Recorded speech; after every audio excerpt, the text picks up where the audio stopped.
En 7 matchs, les Lions ont eu à décrocher 6 victoires, un seul match nul, marqué 13 buts. En ont encaissé seulement 2. Il y avait du caractère parce que cette finale-là, c'était difficile à remporter devant le pays organisateur. Le Maroc qui n'a pas perdu à domicile depuis 2009, ça fait quand même un bon bout de temps. Les Lions ont réussi à gagner à Rabat en finale de CAN devant le pays organisateur, devant 69 000 supporters. C'est tout simplement un très bel exploit des Lions du Sénégal en phase finale de CAN. Là, on découvre Pape Thiaw, l'entraîneur, qui est en train de saluer le président de la République et le Premier ministre, qui est en train de le féliciter, évidemment. C'est extraordinaire ce qu'il a réalisé, Pape Thiaw, Ibrahima, parce qu'on sait que pour une première, il a réussi à décrocher cette CAN et il faut aussi lui le féliciter. Hein. Oui, c'est le premier entraîneur sénégalais qui gagne sa première CAN. Et le CHAN. Il gagne aussi le CHAN. Tout à fait. Pour sa première expérience sur le banc en tant que sélectionneur national, il gagne la CAN. C'est une première dans l'histoire de cette équipe nationale. Il a été réactif comme entraîneur. Il a fait de bons choix. Il a su manager un groupe, ce qui est difficile pendant presque 40 jours. Et je crois que c'est un coach qui a un bon relationnel. Certains ne le voyaient pas au début aller jusqu'au bout. Mais ceux qui l'ont connu savent que c'est quelqu'un qui a fait ses diplômes tout en étant joueur déjà. Il a eu à faire beaucoup de diplômes. Il a eu de l'humilité. Il a eu le sens de l'écoute.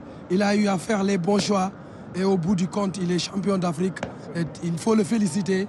Et on est content de voir un fils du pays gagner encore une fois un trophée continental pour le Sénégal.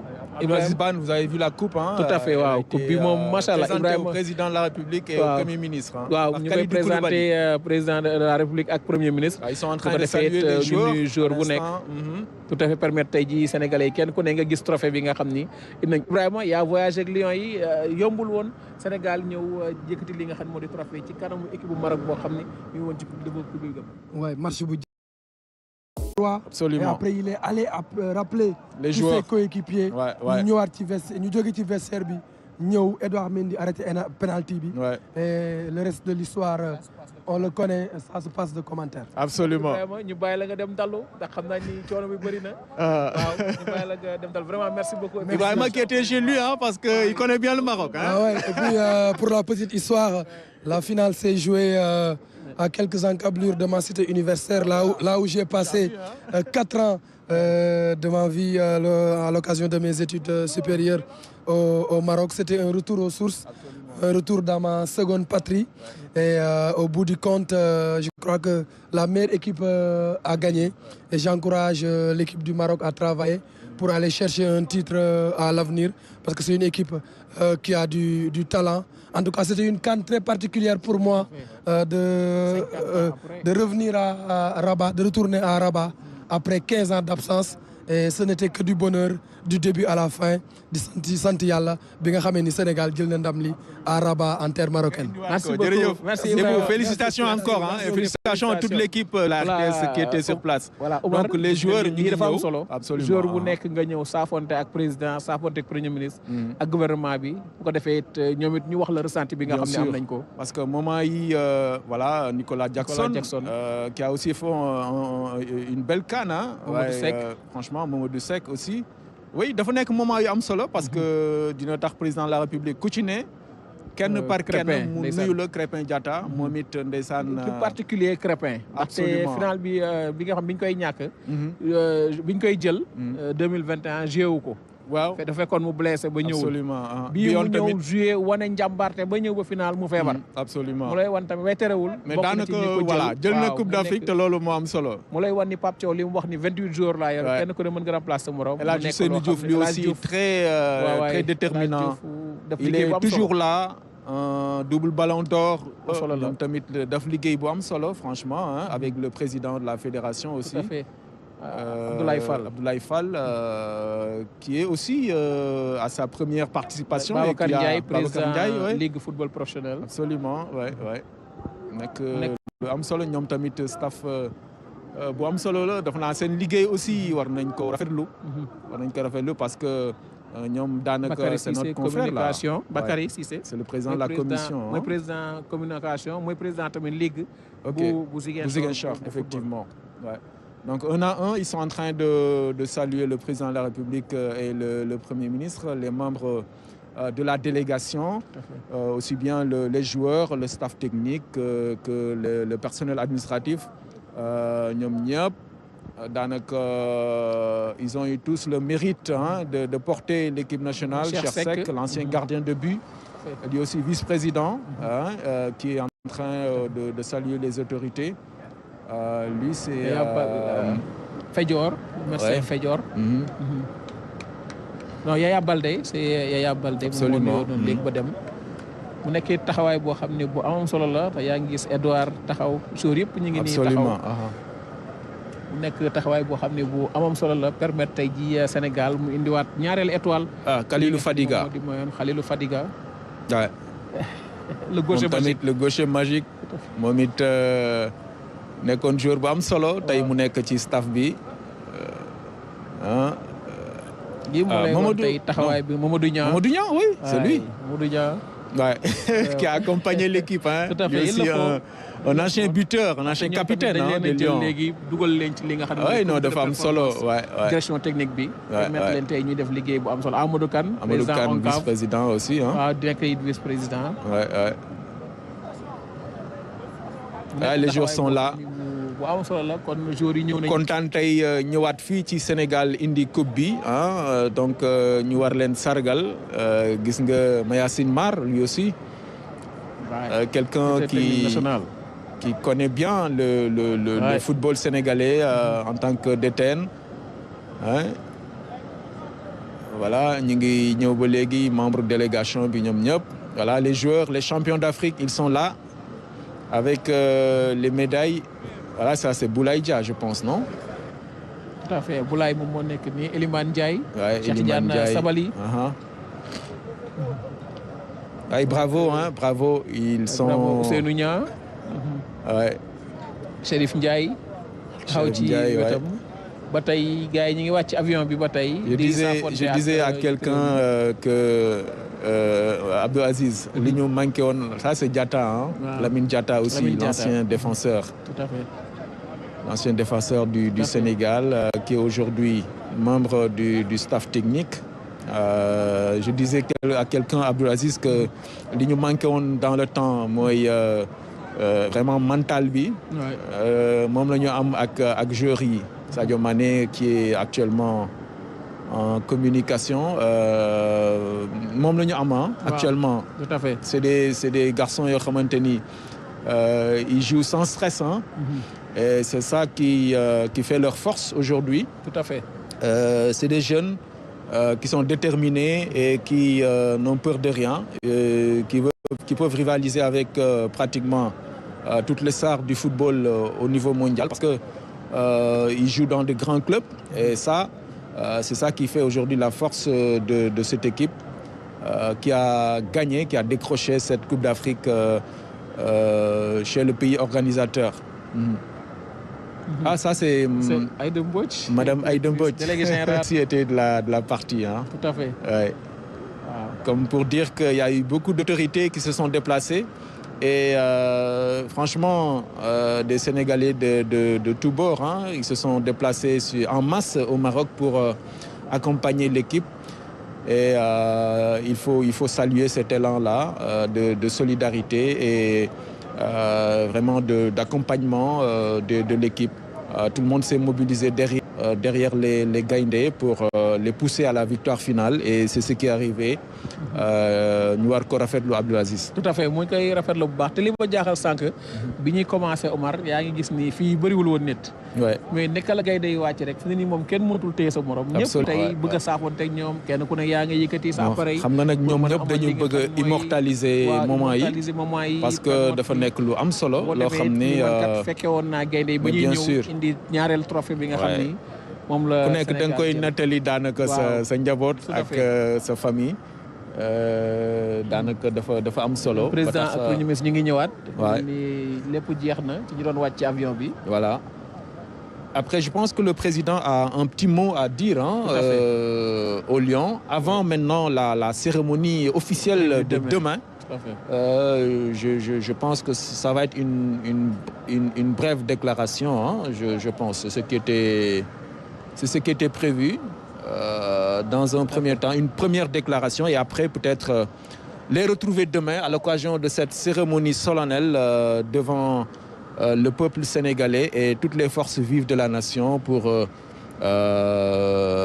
sargal leen daanaka wax leen mbégte bi askan wi am réew Sénégal am ngir rek wax leen li ñu def voilà. Je pense qu'ils vont immortaliser ces moments-là. Voilà, une photo et puis voilà. Après, ils vont se reposer après. Et puis voilà, le président va parler. Une première déclaration du chef de l'État avant la cérémonie de demain devant les grilles du palais de la République. On écoute le président de la République prononcer quelques mots ici à l'aéroport international Blaise Diagne.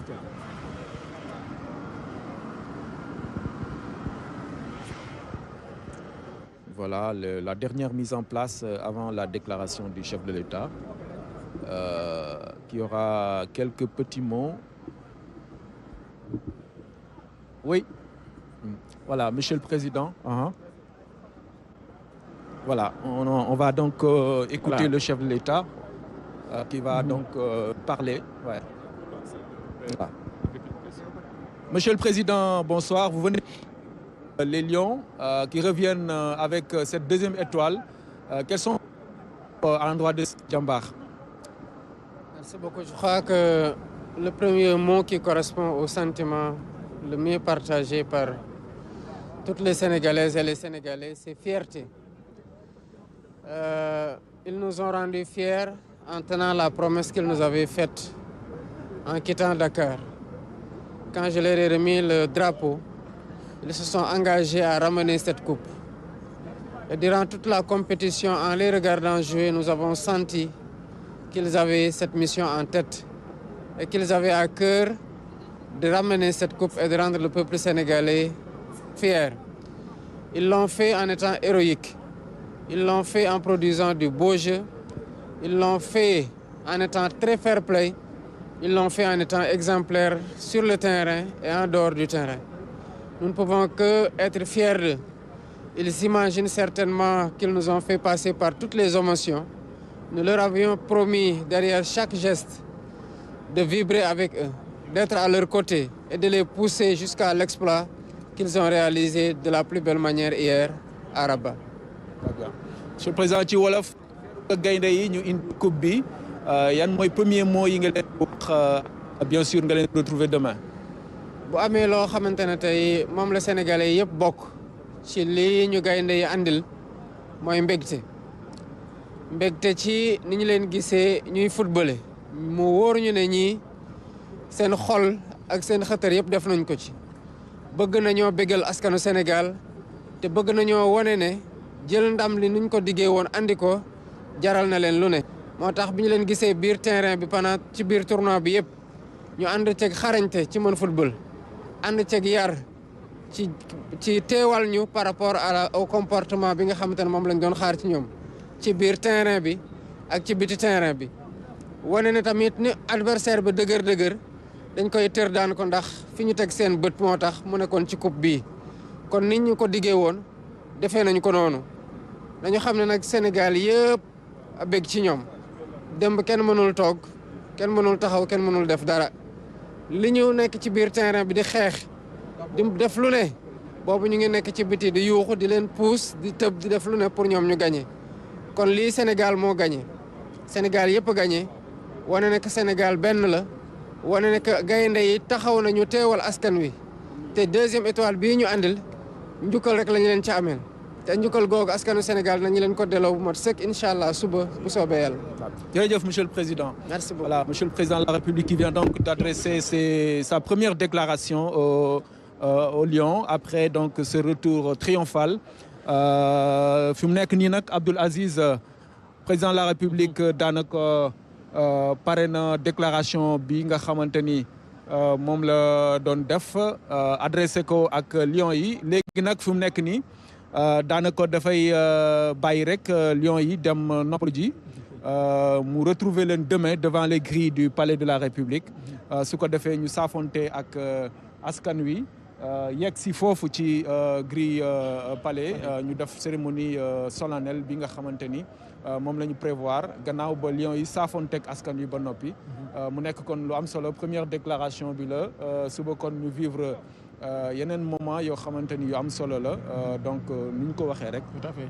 Actuellement le président va se libérer va donc partir avec le gouvernement et après donc voilà en attendant les Lions sont en train de saluer les autres membres du gouvernement saafonte ak ñoom aussi njiitu réew mi li ñu mën a jàpp ci waxam mooy ku la jox ndékki bu la diggee reer nga war koo mën a xaar. Absolument waaw parce que li mu leen waxoon ba ñuy dem mun leen boo leen ko matalee boo leen ñëwee dañ ko matal ba mat sëkk ñu ne ci suñu wàll loolu leen wax ñu leen tamit buñ ñëwee ëllëg fi nga xam ne mooy ca palais incha allah dina leen wane it lépp loo xam ne tamit lépp loo xam ne muy ñàkk lépp loo xam ne muy daw boo xam ne def nañ ko ci terrain ba fexe Sénégal mu jël coupe bi ñoom it dinañ ko matal bu baax a baax suba incha allah. Absolument et puis rappelé na ko bon ni ko kenn ci ay prédécesseur am doon waxee muy le président Abdou Diouf ku def lu rëy am lu rëy donc certainement dinañ saafonteeg ñoom waaye tamit dina am lu ñu leen neexale te loolu nag dañ koy mérité trop parce que ñoom ñoo ko def tout à fait waaw ñoo ko mérité voilà ñoo ko def ñoo sagal Sénégal ñoo xeexal Sénégal ba permettre ko tey jii mu ñëw mu nekk noonu kon Pape Thiaw di coach bi di nuyu ñi nga xam ne membre gouvernement bi nga xam ni député yi nga xam ne ñoo fi teew waaye ku ci nekk wax ko mbégte bi mu am effectivement posé acte bu héroïque surtout démb mu lay won tey taxawaay bi nga xam ni moom am na ko moom Pape Thiaw ñëw tey nekk it koo xam ni jël na CHAN bi jël li nga xam ne moo di Coupe d'Afrique des Nations it indi ñaareel étoile ci maillot bu Sénégal mu nekk loo xam ne lu am solo la Aïssatou Françoise bu fekkee am nga question yooyu laajte ci man ak Omar ñu dikkaat ceeg yow. waaw merci Abdoul Aziz sànq maa ngi la doon woo di la wax ne sargal Lions yi mu ngi commencer par dérouler le tapis rouge nag mu nekk benn symbole d'honneur et de prestige loolu moo waraloon ñu dérouler leen ko moo taxoon ma la doon woo sànq pour que ngeen dellu si ci symbolique boobule. waaw nee na sargal bu njëkk bi mi ngi tàmbalee ci dérouler li nga xam ne mooy tapis rouge